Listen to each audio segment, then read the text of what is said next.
안녕하세요. 오늘은 다섯 번째 이야기를 나눠보고자 합니다. 가장 중요한 거는 아이들의 발달을 부모님들이 잘 아는 게 중요하다고 생각합니다. 그래서 오늘은 태어나서 2살 반이 된 아이들의 발달 특성에 대해서 한번 이야기해 보려고 합니다. 자, 아기가 태어나서 엄마 아빠의 품에 안겼을 때 아이를 생각해 보세요. 자, 이 아이들은 아직 모든 것들이 완벽하지 않아요. 그쵸? 그렇다면 이 아이들은 어디에 가장 많은 에너지를 쓸까요? 아이들은 세상의 모든 것들을 받아들일 준비를 하고 있기 때문에 사실은 모든 발달은 머리를 많이 쓴다고 생각합니다. 그리고 머리를 쓰면서 아이는 그 모든 신경계가 아이들은 많이 지금 신경 쓰면서 세상의 것에 대해서 예민하게 반응을 하고 있습니다. 이 아이들은 태어나서 제일 먼저 세상의 것을 받아들이기 위해서 아이들은 무엇을 할까요? 아이들은 어른들이 하는 언어, 또 어른들이 하는 행동들을 유심히 보면서 점점 그것들을 모방하려고 할 것입니다. 그런데 이제 갓 태어난 아이들은 어른처럼 바로 서서 엄마 하고 얘기를 할 수는 없잖아요. 아이들은 태어나자마자 아이들의 몸을 한번 잘 관찰해 보신 적이 있는지 모르겠습니다. 아이들의 몸 중에 머리라는 부분은 전체 아이들의 몸에서 4분의 1을 차지할 만큼 머리는 굉장히 큰 편에 들어가고요. 그 둘레는 아이들의 가슴 둘레만큼의 큰 부분을 차지하고 있습니다. 아이들의 머리가 큰 이유는 뭘까요?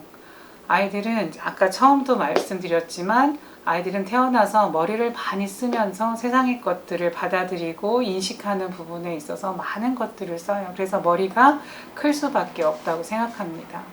그리고 아이들의 몸은 머리를 제외한 목부터 팔꿈치 있는 데까지 그쪽을 한 방향으로 한다면 1대 2대가 되겠죠. 그 다음은 허벅지 위에 무릎 바로 위까지가 세 번째, 그리고 발끝까지 넷 해서 4분의 1로 아이들의 몸을 우리는 분리할 수 있을 거라고 생각합니다.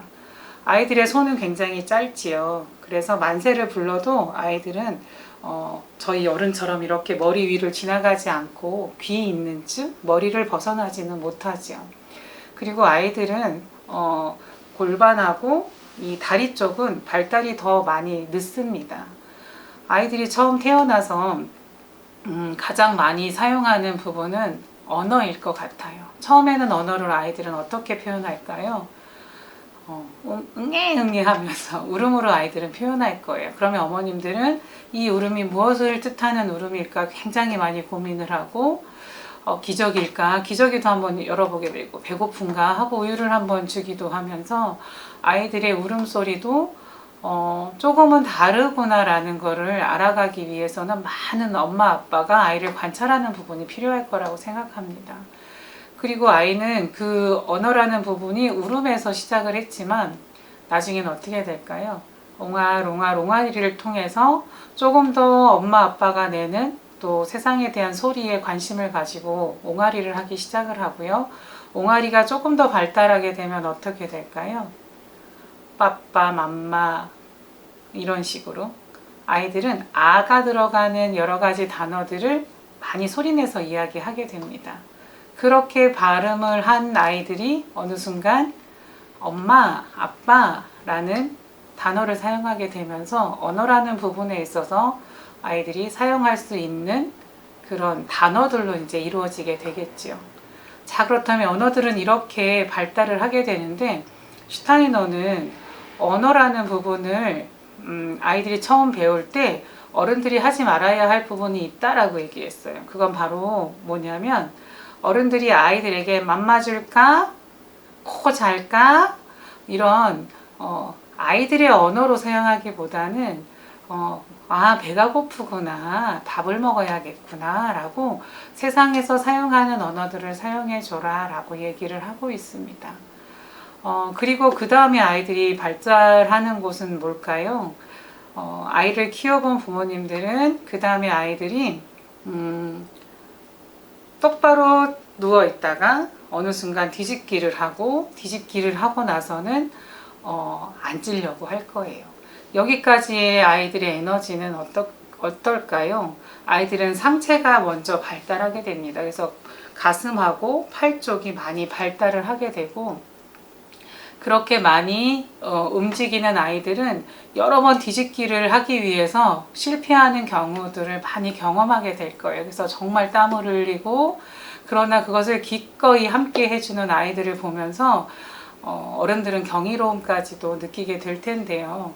그런데 몇 젊은 엄마들은 아이가 애쓰는 게 너무 안타까워서 이렇게 몸을 뒤집으려고 할 때 도와주시는 부모님들이 많이 있는 것 같아요. 그런데 그렇게 도와주는 부분들을 저는 하지 않았으면 하는 생각입니다.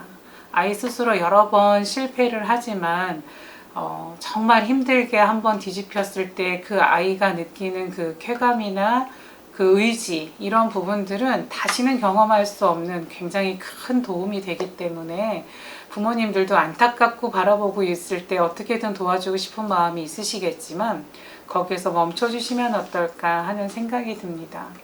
그리고 아이들이 발달하는 곳은 그 다음에 뭘까요?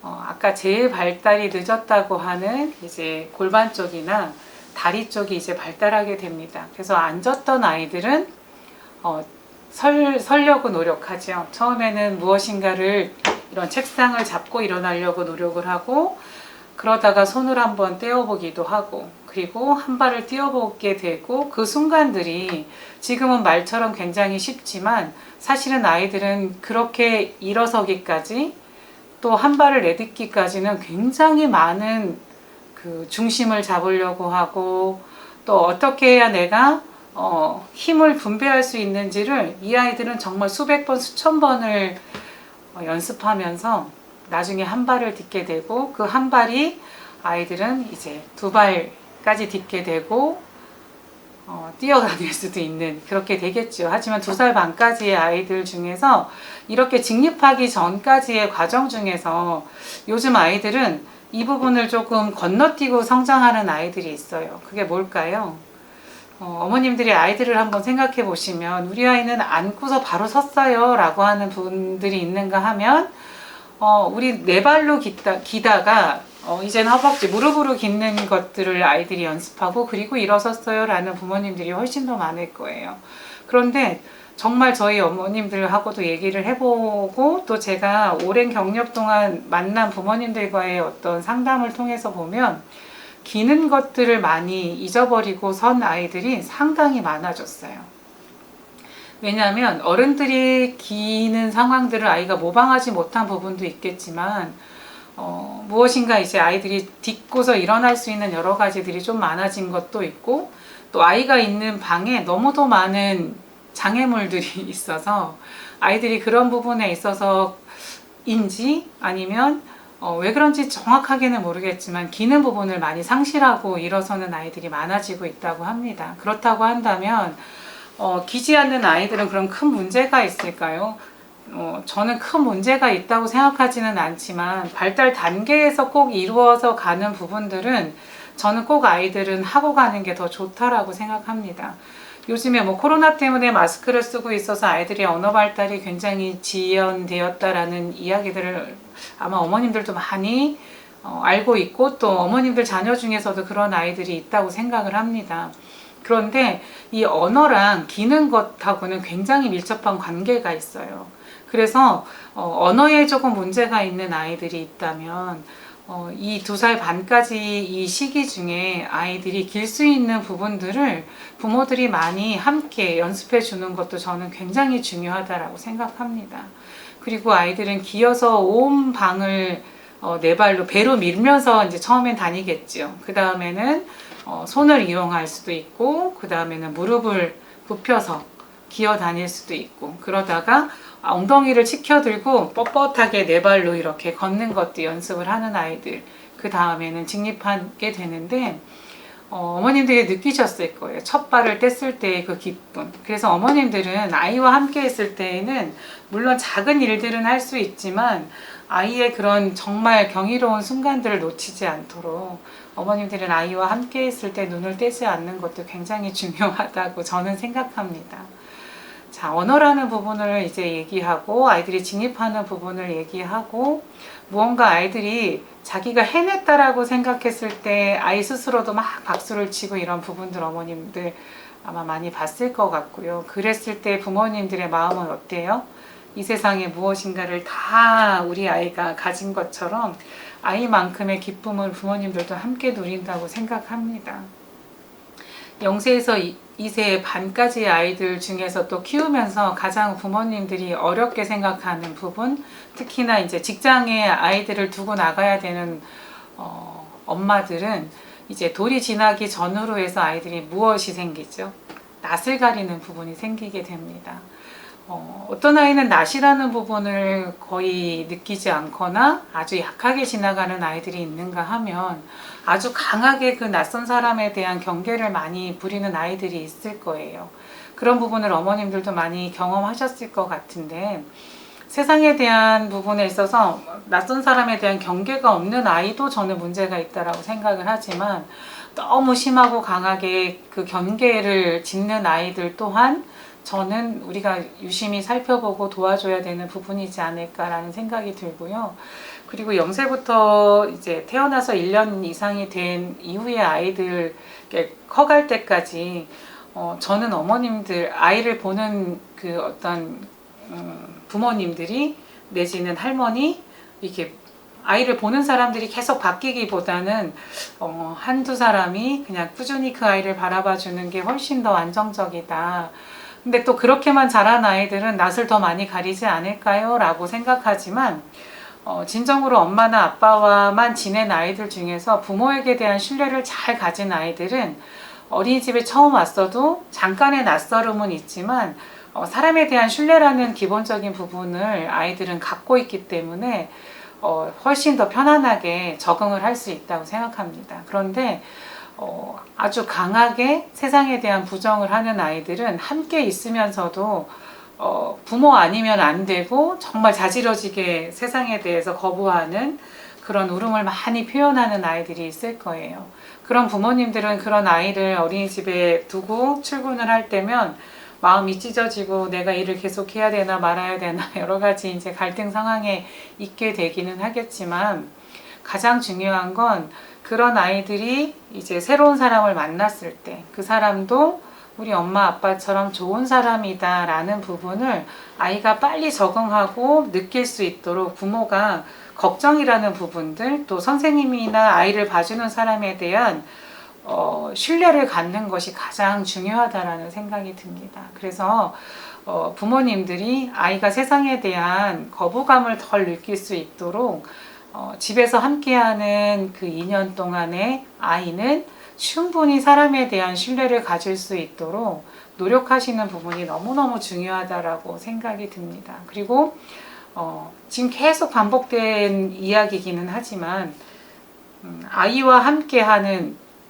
그 공간에서의 아이들의 놀잇감, 이 0세부터 2세까지 아이들이 성장하면서 어머님들이 줘야 되는 그 놀잇감들은 정말 다양하거나 많을 필요가 없습니다. 저는 어머님들이 자주 쓰시는 꺼즈 수건, 손수건 이런 것들로 아이들은 충분히 즐거움을 가질 수 있거든요. 아이들과 함께 어머님들 요 시기에 제일 많이 하는 게 뭘까요? 까꿍놀이예요. 까꿍, 엄마 없다, 까꿍, 여기 있지 이러면서 이렇게 까꿍놀이를 하면 이게 뭐 그렇게 재밌거나 웃긴 건 아닌데도 불구하고 아이들은 굉장히 자지러지게 그 까꿍놀이에 없어졌다 생겨났다 없어졌다 생겨났다 하는 거에 굉장히 많은 즐거움을 가지고 있습니다. 마찬가지로 그것도 놀잇감이 되지만 이 아이들이 노는 것들을 한번 보시면 아이들은 자기 몸을 가지고 노는 것들을 어머님들이 발견하실 거예요.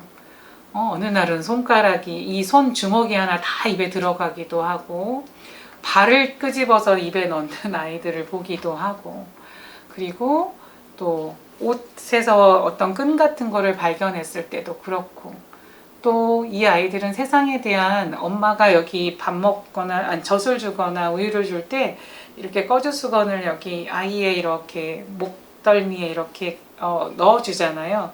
근데 엄마가 이렇게 그 수건을 펼치고 접고 하는 걸 보고도 이 아이는 굉장히 세상이 재밌다라고 느낍니다. 그래서 이렇게 어린아이들에게는 값비싼 놀잇감이나 장난감이 절대 필요하지 않고요. 그냥 수건을 위에서 떨어뜨리거나 휴지를 위에서 잡았다 떨어지는 걸 반복하는 것도 아이들은 굉장히 즐거움이에요. 그리고 이제 어린아이들 방에는 모빌들이 되게 많이 걸려져 있는 거를 보는데, 저는 너무 과한 모빌보다는 자연의 소재를 가지고 있는 나무 모빌이라든지 아니면 천연 소재로 된 이제 파스텔 톤의 어떤 인형들, 가벼운 눈, 코, 입이나 막 이렇게 형태가 아주 뚜렷한 것보다는 뭐 동그라미, 뭐 아니면 뭐 햇님, 달님 뭐 이런 것들로 그냥 단순한 어떤 색깔 같은 걸로 약간의 바람이 불면 움직이는 정도의 모빌이 아이들에겐 정서적으로 안정도 되고, 또 너무 빨간색, 파란색, 노란색이 막 있거나 너무 많이 있어서 막 서로 움직이면서 소리를 내거나 하는 부분은 아이가 안정적이거나 그 눈이나 여러 가지 신경들이 너무 곤두서게 되니까 그런 부분들은 저는 좀 피해 주시면 어떨까라는 생각이 듭니다.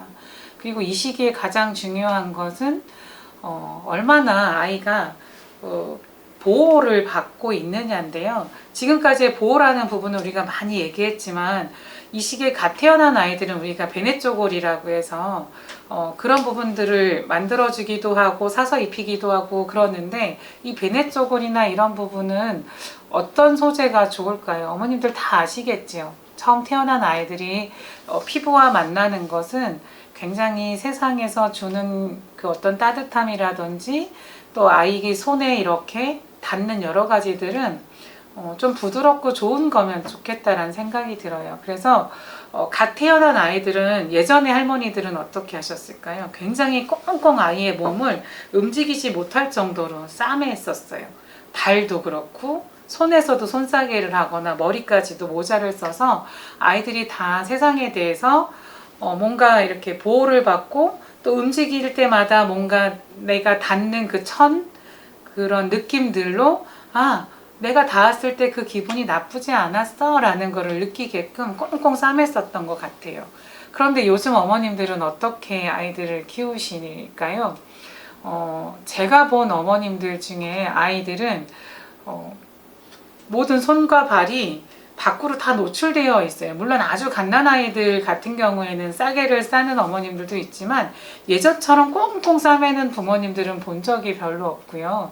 그리고 아이들을 업었을 때 예전에는 어땠어요? 보기는 조금 싫었지만 엄마와 굉장히 등을 밀착해서 포대기라고 그러죠. 그걸로 아이들이 엄마와 몸이 딱 밀착돼서 아이는 엄마 등에서 엄마의 따뜻한 체온을 느끼면서 그렇게 어부발을 했다고 한다면, 물론 그때는 다리 휘는 아이들이 많다고 다리를 너무 이렇게 벌리지 않아야 돼 뭐 이런 어른들의 말씀도 있었지만, 그래도 아이와 부모님과의 그 밀접은 굉장히 저는 좋았다고 생각을 하거든요. 그런데 요즘 아이들을 키우는 부모님들은 아이들을 어떻게 업고 다니시나요? 그걸 뭐라고 하죠? 이렇게 동그래서 허리에 이렇게 차고, 아이는 엄마를 바라보고 있기도 하고 세상 쪽으로 바라보기도 하고, 그런데 가슴 쪽만 아이는 엄마와 밀착을 하고 손과 발은 어때요? 밖을 다 향하고 있고 무엇인가 이 아이를 지지해 주는 곳이 하나도 없어요. 그래서 손과 발은 정말 어디에 의지할 데가 없어서 굉장히 이렇게 흔들흔들, 발도 흔들흔들 하면서 부모와 걸어가는 것들을 봤거든요. 그런데 어머님들이 아시는지 모르겠지만, 요즘 현대의 아이들 중에서는 많이 앓고 있는 질병 중에 하나가 이유 없이 손이 빠지고 팔이 빠지고 이 대퇴부가 빠지는 일들, 내지는 이 다리 쪽이 빠지는 일들이 굉장히 많아요. 어머님들 주변에서도 그런 부분들을 경험하셨는지 모르겠지만, 저는 제가 처음 교사 생활을 할 때 말고 한 10년 이후에 만난 아이들 중에서는 왜 아이들이 놀잇감 갖고도 왜 잡아당기고 내 거야 네 거야 하기도 하고, 그냥 선생님 이거요 라고 하거나 선생님 손을 잡고 막 이렇게 신나서 랄라랄라라 하다가도 팔이 빠지는 경우, 그래서 정말 아이가 자지러지게 울어서 병원으로 갔었던 경험이 저도 굉장히 많거든요. 근데 그 아이들은 선생님들이 얘기하실 때 습관성 탈구라고 얘기를 하세요. 그러니까 정말 뭐 과격한 운동을 하거나 해서 팔이 빠지는 경우가 아니라 이건 아이들이 너무 이 관절들이 약해진 부분인데 정형외과 의사 선생님들도 얘기하시는 게 요즘 어린이집 아이들이 이게 팔 빠지는 아이들이 너무 많이 온다라고 얘기를 하시면서 선생님 생각에는 왜 아이들이 팔이 빠지는 것 같아요? 라고 저한테 물으시는 거예요. 저도 그렇게 몇 번을 경험하고 나고 또 이제 같은 아이가 같이 계속 똑같이 팔이 빠지는 경우가 생기면서 이제 습관성 탈구라는 부분이 생기니까 얘는 굉장히 조심해야 된다라는 부분이 아이도 자유롭지 못하고 선생님인 저도 자유롭지 못한 거예요. 얘랑 하고 싶은 여러 가지들을 너는 팔이 빠지니까 하면 안 될 것 같아 얘기하는 것처럼 이렇게 어린 시절에 아이들이 이 손과 발이 무엇인가 어른의 등이나 몸에 이렇게 딱 밀착되는 게 아니라 세상에 이렇게 너풀너풀 흔들리면서 지내고 있기 때문에 아이들이 습관성 탈구라든지 이런 부분이 너무 많이 생기고 있다라고 이야기를 하세요. 근데 저도 교사로서 그 부분을 되게 많이 고민을 해보게 됐어요. 정말 이 습관성 탈구는 유전적인 걸까? 아니면 아이가 너무 뼈가 아직은 약하니까 그런 건가? 근데 그렇게 바라보기에는 한 아이가 집중적으로 그런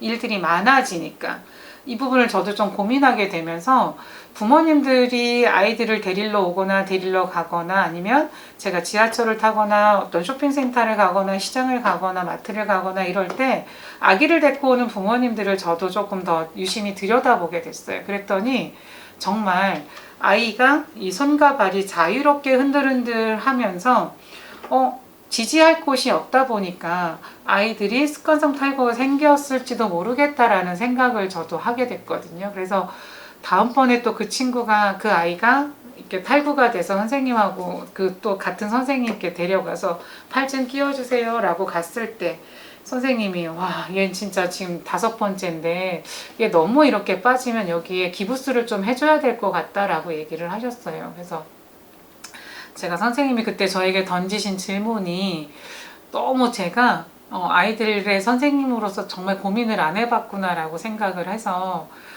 부모님들이나 밖에서 아기를 키우는 엄마들을 좀 이렇게 지켜보니까 저 때는 그래도 2010년 제가 96년도에 첫 교사가 됐으니까요.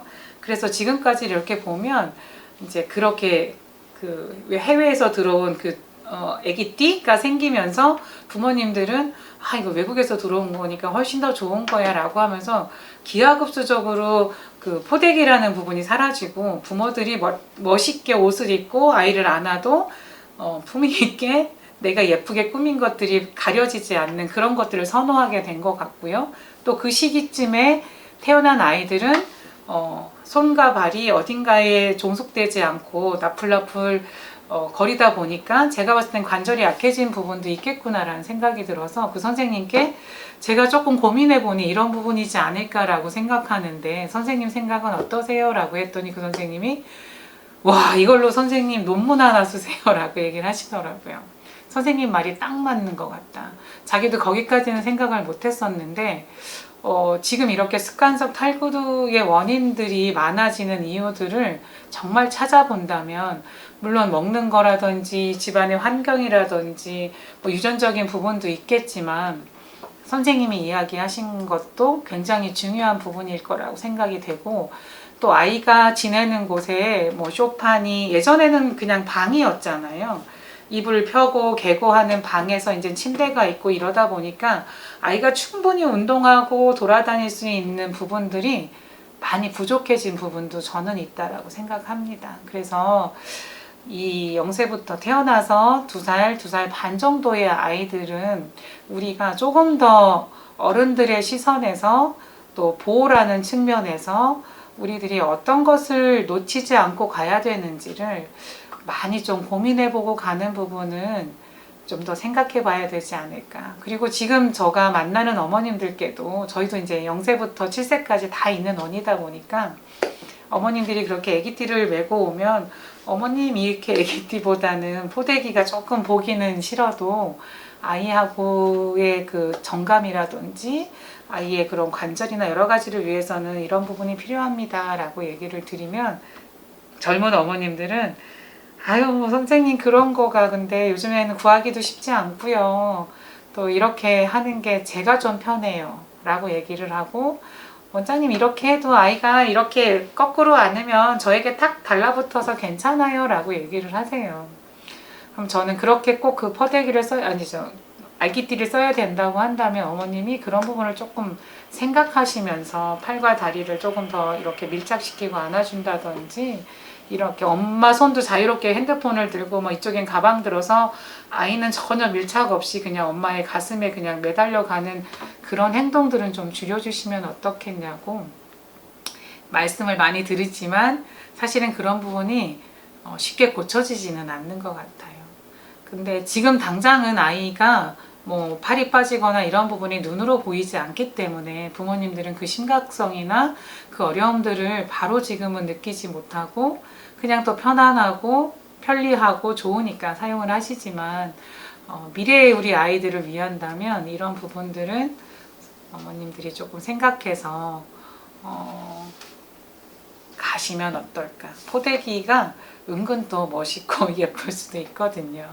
그렇게 가시면 좋겠다는 생각이 듭니다. 자, 이제 2살까지 우리가 왔고요.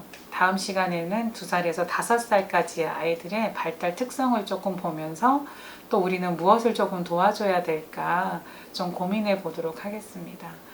지금 0세부터 2세까지 아이들을 좀 데리고 계신 어머님들, 또 지금은 조금 유아 아이들을 데리고 있는 아이들 중에서도 우리 아이들은 그런 발달 단계를 잘 지키면서 왔는지 아니면 그렇지 않았는지를 조금 고민해 보셔도 좋겠고, 또 슈타이너는 그런 얘기도 했거든요. 길 때 기지 않은 아이들은 어른이 돼서라도 길 일들이 생길 거다라고 얘기를 했고요. 또 언어 문제가 있는 아이들에게도 치료적인 목적에서 기는 부분들이 사실은 유럽이나 외국에서는 많이 상영되고 있거든요. 그래서 그런 부분도 어머님들이 조금 고민해 보시고 또 내가 아이들에게 놓친 부분을 지금은 또 어떻게 내가 도와줘야 될지 이런 부분을 한번 고민해 보는 오늘이 되셨으면 좋겠습니다. 끝까지 시청해 주셔서 감사합니다. 다음에 뵙겠습니다.